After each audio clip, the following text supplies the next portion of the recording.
Hello Seawolves! Welcome back to the show. Hope you all had a good 24 hours. The race certainly wasn't bad, I'd have to say. A lot of recovery going on, like we talked about yesterday. A lot of getting some rest, a lot of small repairs. We're going to talk about all of that. But of course, before we do that, I know that all of you are ready with something delicious in your possibly Seawolf mug. Here we go. 3, 2, 1. Cheers! Hello, so we're going to hydraulic ram here. We're going to take it apart and see what the problem is. So there we go. Hello, here we are with the pilot ram. So basically, I think from the problems we had on the rudder system, we're basically overloading the pilot ram. And so we've got these little cogs here, which are meant to be like this. And they're actually like this. Hang on a minute. So there's a new one and there's a broken one. So yeah, basically overloaded it. Thankfully we've got some spares, so I'm putting it back together now. Oops. Yeah, Sam, good job there. He's obviously in good spirits. He's sailing very fast, but wow, huh? What an illustration of just the amount of force that something like an autopilot, like the kind of the mechanical parts of much of the stuff that they have on board, the stresses that gets to endure, and to see a cog like that just completely like hold out like that from just sheer overuse. Yeah, it's pretty crazy to realize how fast stuff like that can wear away, and how much problems even a small thing like that can create down the road. Some fun footage now also, because I know that you guys are really always very interested in like the technical aspect, and Pip was nice enough to actually send me a video of her actually making the carbon repair here, so you can take a look, and you can actually see. This is the bulkhead that I was sitting next to with her and Geoff in our first episode of the season. And I know actually, or I'm pretty sure that this is actually one of the new bulkheads that they put in during, part of their partial refit. So that's an interesting detail to know. And yeah, I did make some shots where you can actually see this bulkhead when I was on board there. And yeah, you can see clearly kind of where the crack is. And to think, similar to what we see on board with Sam, with his carcass being worn out like that, this is a beam, like a carbon reinforced beam that is like this thick. And similar to what happened to Alex Thompson, like the amount of force, there are several people I know here in the group, so maybe let us know in the comments, who are working with carbon, who are in boat building, and the amount of force that is necessary to create just a sheer dislodging in the carbon like that, pretty extreme. So it's kind of crazy to see that. And of course you can imagine the smell of the currents and all that sort of stuff. So not an easy job at all, but nice to see that. And she also made an update again. Different today, makes. Today is one of the good days. Woo! We are flying, quite literally flying. Oh my word, this is so good. Sea state is coming from behind about 2 meters, so it's relatively flat. Medallion took off about 11 GMT. I was struggling a bit on speed, and then all of a sudden we found the sweet spot. And now you can't stop me. Look at that. Actually not. So I know I've got to slow down. I know. Just let me at it for 1 more hour. Just 1 more, please. So we reached the Australian search and rescue limit. So I've had to come up to the north a little bit. We chug along the top of here for about 700 miles. And then I can drop down to the south again. Surprise, surprise, there's another depression following us. It's going to catch me up probably later today, I would say. At the moment, I mean, the reason I'm going fast is because actually, the longer I can stay ahead of this in the flat water, then the better it will be. But by the time I get to the end of this kind of long flat bit along the search and rescue limit, then I should have arrived at Cape Leeuwin, which is going to be a really good feeling. Yeah, and from Pip, let's hop on board with Conrad Coleman right away, because he also had some good things to share again.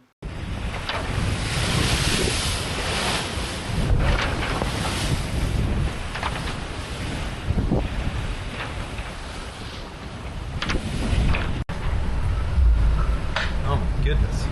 Is this what I look like? Wow. I haven't seen a mirror in a while. Oh my goodness. Oh hey. Anyway. Excuse me. So there we go. It is still full speed on board MS Emlyn, and I know it's in the northern hemisphere it's winter, and in the southern hemisphere where we are now it is supposedly summer. But right now I've got a lot of vibes of spring here, and that's because we have just made it through this crazy big depression, this huge big storm, and now it's sunny. The solar panels have done their job. The batteries are full. The sky is blue. It's warm. I'm taking off layers, and I feel a little bit like Elle, and I'm putting up bigger sails again. I feel a little bit like it's spring, you know, like a little sort of bud of a flower sort of unfurling out of the dirt and sort of coming to life again. And so it's nice to have this feeling where, you know, you maybe for a few hours or days you're not going to get smacked in the head again. And considering my broken eye and, well, black eye, that's not just a metaphor.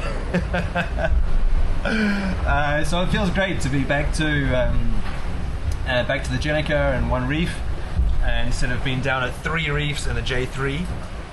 Oh, that was a little desperate there.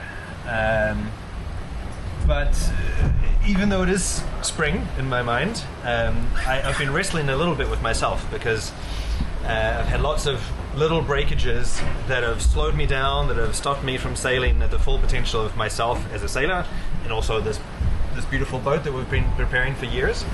And so that's, as a competitor, that's upsetting. And so I got a little bit grumpy with myself and the project, and saying that I'm not able to fully exploit the potential of the package that we've got here, and that's vexing. But equally, to be completely honest, I almost wasn't here at all. MS Emlyn saved this campaign after the summer, after our efforts to find other sponsors had come up short, and so that sort of explains the both the joy of being here and also the frustration, because everything, you know, sales, electronics, spares, bits and bobs were made, fabricated very last moment and put on the boat without a lot of testing. And I'm sort of paying for that now. You know, there's lots of little breakdowns, lots of little things that we should have caught earlier that are now having an impact on my race and on my performance. But I kind of had to, I don't know, kick myself a little bit to say, you know, this is not a problem. You know, it's amazing to be here, and the sun is shining, and we're still in the race. And even though there are repairs, I've still got all my sails. And yeah, so it's all a matter of figuring out how you look at a challenging circumstance, and I am choosing to see it in a good way, and to enjoy the sun, to enjoy the spring, and to enjoy this beautiful weather.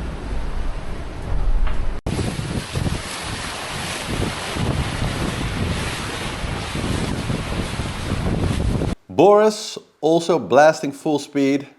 Hello everyone, another memorable moment on board Malizia. You know what this means? If the rum bottle comes out, that means we have passed a major cape. So this line here goes all the way north to the western tip of Australia, to Cape Leeuwin. And it was exactly December 12, 1908, UTC, we have passed this line. And I show you here where this is. Here's the ice gate. And we are just passing the corner here of this Australia bump, I call it. And this is Cape Leeuwin, and on this line we passed the second one of the three big capes. You remember Cape of Good Hope, Cape Leeuwin, and Cape Horn, which is next. So thank you all for your support. It's a great success for Team Malizia to be here. Massive thanks to the team. We have a reliable boat. This is a great success.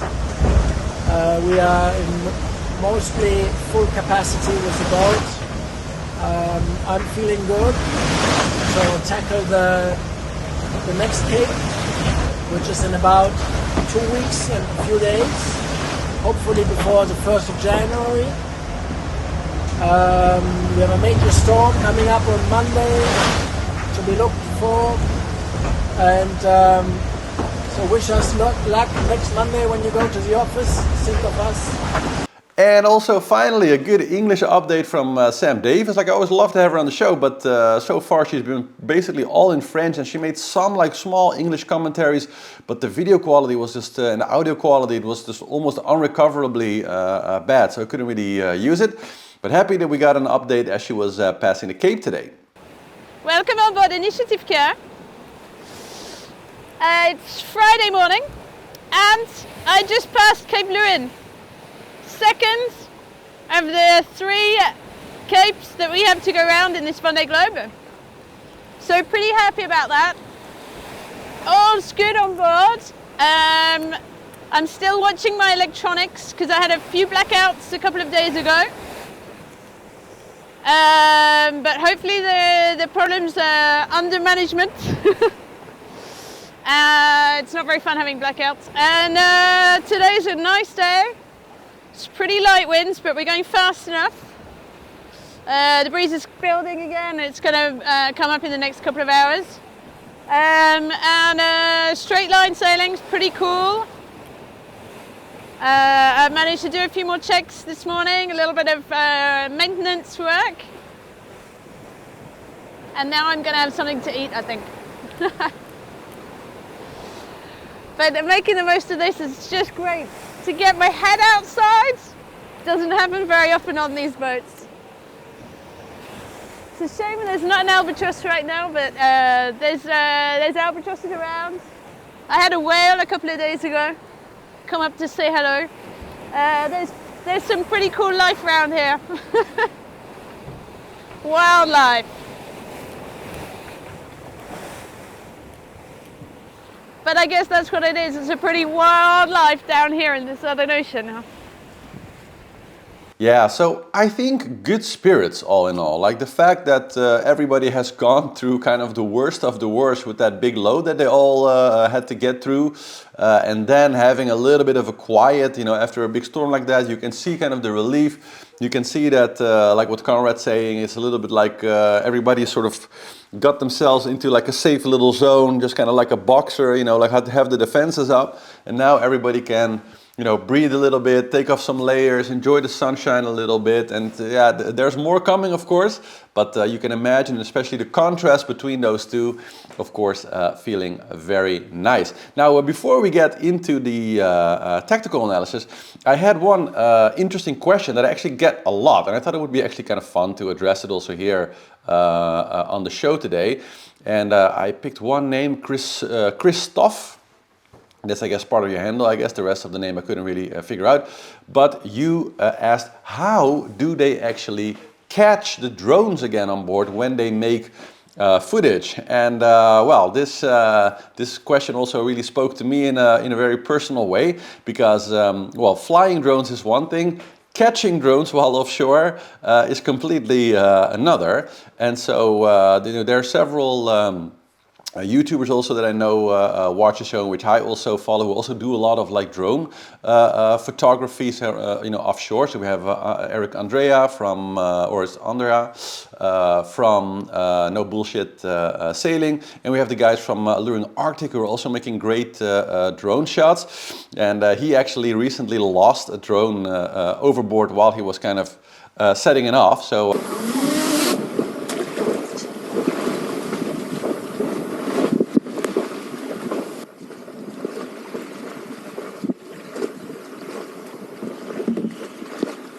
All right, that was the end of that drone.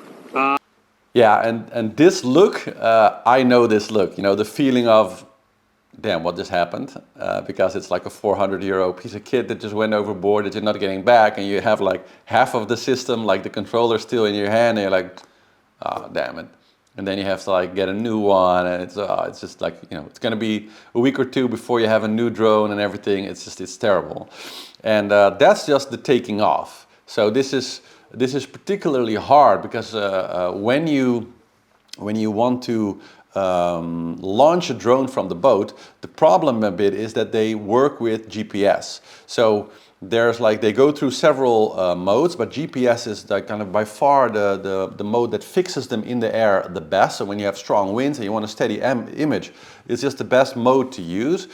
And yeah, what happens is that they kind of get fixed to a location, and so the moment you turn the rotors on, they want to stay there, but of course your boat is moving. So the first thing that happens when you kind of put a drone into fly mode, when you're running on GPS mode, is that it'll pull really hard to go back to the place where you were, because that's the GPS position that it kind of remembers. And I think that also might have happened with the Leeuwin Arctic there. That's why you sometimes see the drone suddenly kind of sweep backwards to a position where they were before. But so there's always a lot of iffiness, let's say, around just getting it to go in the air, because once it's in the air, it's easy. Like the actual flying of the drones, like that's super nice. And even in strong winds, because many of these drones can go like 60 kilometers per hour or something, and that's basically a strong wind, right? So even if there's a storm or whatever, the drones can kind of easily take that. Like once they're up, they're fine. But if you want to get them back on board again, this is particularly like the worst thing to do. And I just like, this was a tip from Eric actually several years back. We use the kind of the Mavic Pros, which have those big handles, so they're like fairly more easy to kind of grab onto. Other people who use smaller drones, they make this kind of extension, 3D printed extension kits, like what Leeuwin Arctic has there also, so you can grab them a little bit more easier. But the main thing is that the boat, of course, is a moving platform, and sometimes you can like heave to, or, you know, make the boat a little bit more stable when you do a catch. But sometimes for me also, you're just catching them kind of like as you're sailing, right? And I remember one time I actually, I had the drone up, I wanted to launch the drone. And so I have this like cord around my neck, like I have the controls and everything there. And I got it like basically turning, so it's on, so I just have to push like up on one of the controllers and it'll go. And I just have it in my hand really firmly by these two handles, and I just kind of pointing it somewhere. I push up, everything's fine, it starts pulling, I let it go. And as it goes, it just kind of stabilizes, and one of the rotors cuts like straight through my finger. So I had like a huge gush like right in the top of my finger, which was, you know, bleeding like really heavily. So literally from 1 second to the next, suddenly I'm on board. My drone is in the air. I'm sailing away. It's like hanging there like steadily, you know, on some GPS point in the air, you know, above the North Sea somewhere. I'm, you know, at like 4 or 5 knots, like I slowed the boat down a little bit. So I'm like moving away at like 4 or 5 knots, like blood everywhere.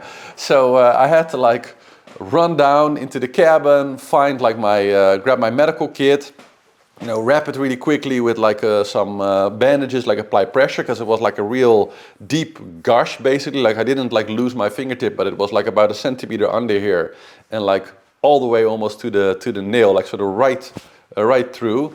Hurt like an ass. And so then of course, once I kind of stabilized the situation in there, and I was like, okay, it's gonna stay attached, and I have like enough pressure on there, I got to get the drone back, right? So then I had to, you know, run out again on deck, and figure out where the drone was, fly it back. And so I'm sitting there with like my finger wrapped in a bowl of bandages, thinking, how am I going to get this thing down? Because like I don't want to like catch it and have maybe the bandages get in there because it's windy, and just saying like it all worked out in the end. I got it back on board, but catching drones while offshore is definitely not for the faint-hearted, and ideally you heave too, but yeah, most of them of course also can't really do that because it would like reset the whole boat.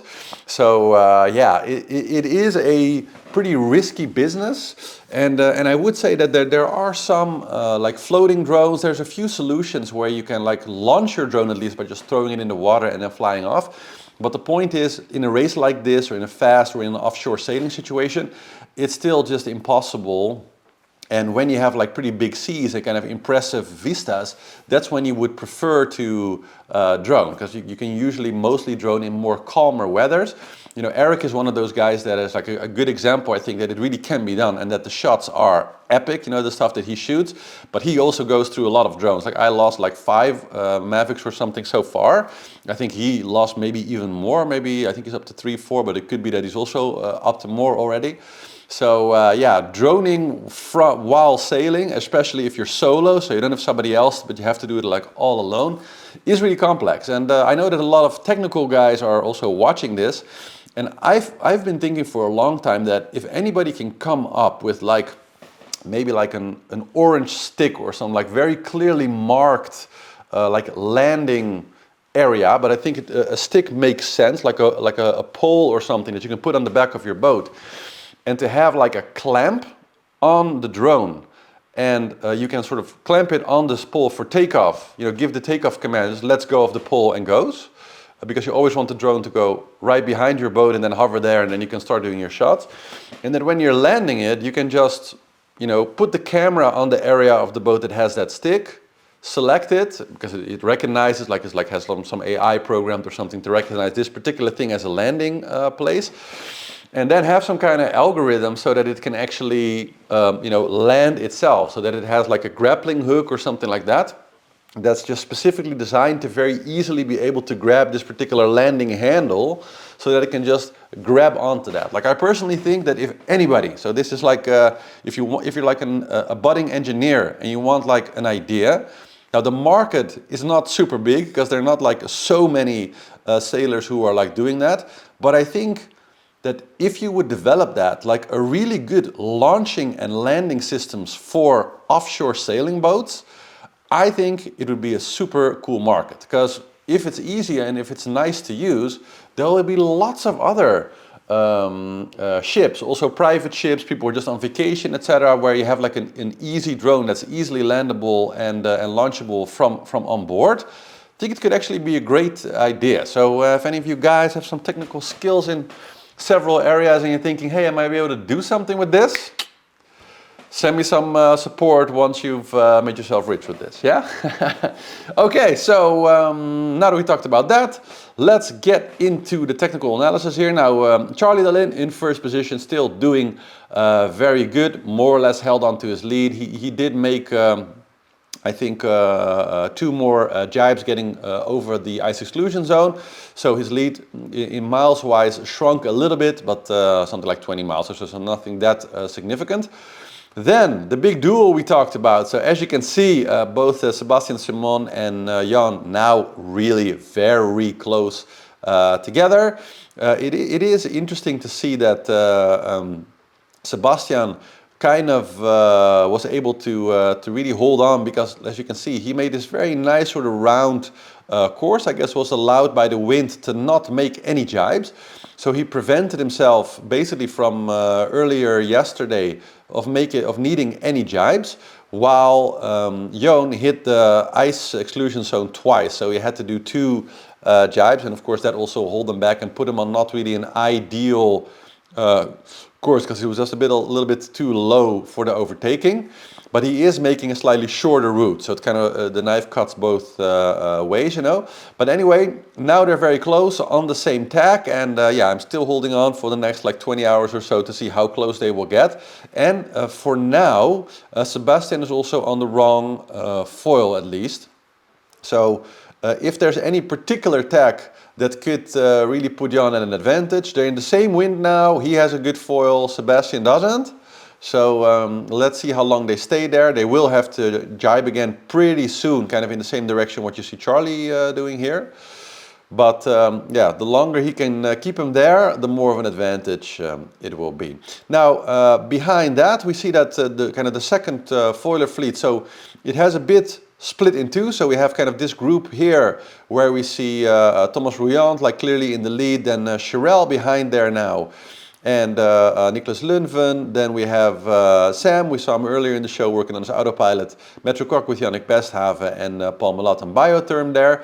And everybody just sailing very steady. They got good winds, but I think they're going to get a bit of light stuff. Yeah, so that they got a bit of a light patch there kind of in the wake of the low that came through earlier. So they might be a little bit slow for a little while, like maybe 10, 12 hours or so. After that, it should be okay, I think.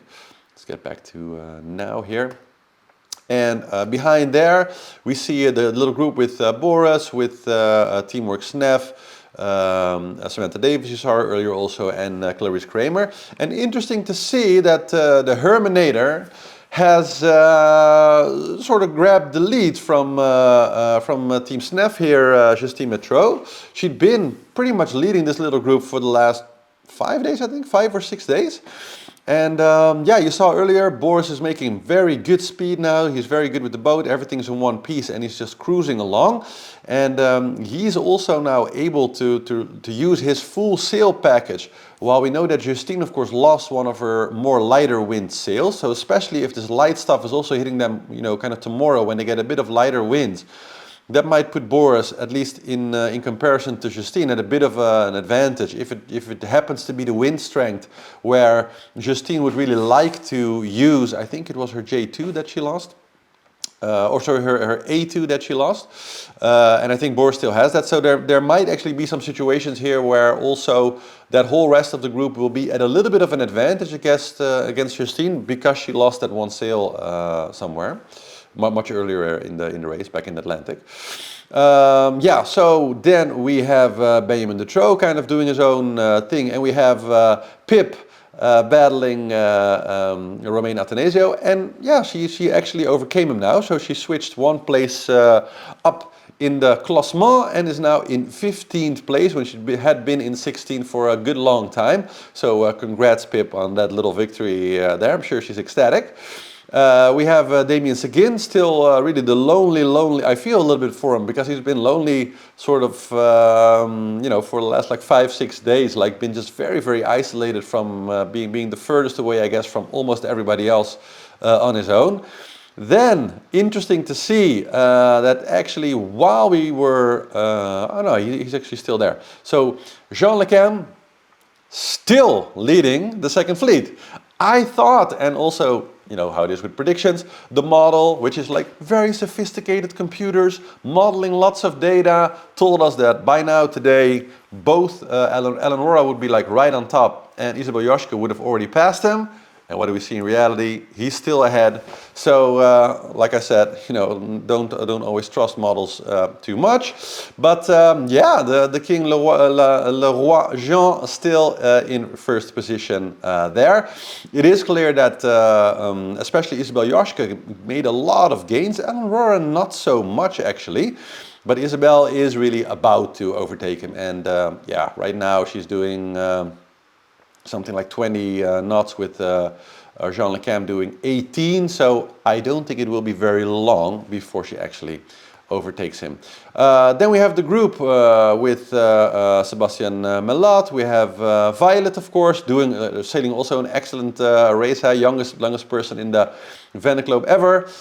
We have Arnaud Boiseris, we have Eric Bellion, and we have, of course, Conrad Coleman. Well, as you can see, we talked about it yesterday also, so he's out of the super heavy winds now, enjoying a bit some lighter stuff. And then we have here the rest of the back of the fleet.